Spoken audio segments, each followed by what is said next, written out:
If you're new to oil painting or just not quite sure on how to clean your brushes, it's well worth knowing what to do. Start off by cleaning your brush with a paper towel or a rag. And then you can dip it into odorless mineral spirit. This one's Gamsol, but there are plenty around, and I like this tin, especially designed for cleaning brushes. It has a hard area with holes in at the bottom for you to scrape paint off, and it settles, so underneath it is lots of pigment. You don't necessarily stir that up when you clean your brush again. If your studio or work area has quite a messy sink, getting a bit scruffy, like this one, pour some washing up liquid directly onto the sink itself. And what I like to do is really push in, this is a hog's hair brush, really push it in to the sink itself. Get it to splay out and lose some of the pigment that's sticking to the bristle. If you have a posh sink that you don't want to mess up too much, I often put the liquid directly onto my hand and scrub away, and it's great because you can see the pigment actually leaving the brush on your hand.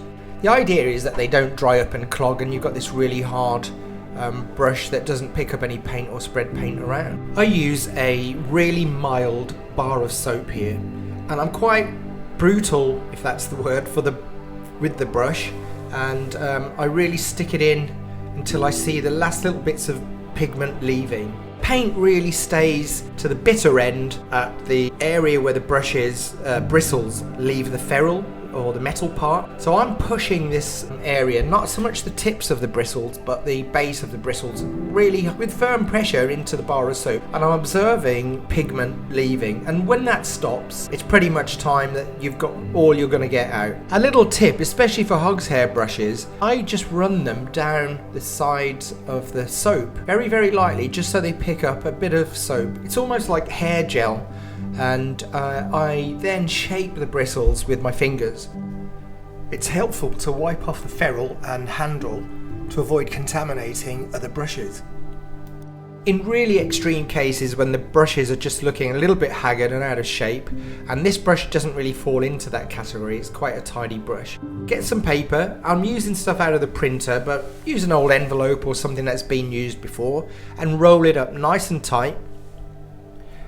And keep it in position with a little bit of masking tape. You can put this where you need to, really. I've put about 3 little sections on, and make sure one of them grips the painted wooden surface of the brush, and that stops the whole thing from sliding off. I hope this has been helpful to you. Please feel free to leave any comments, and of course hit like and subscribe.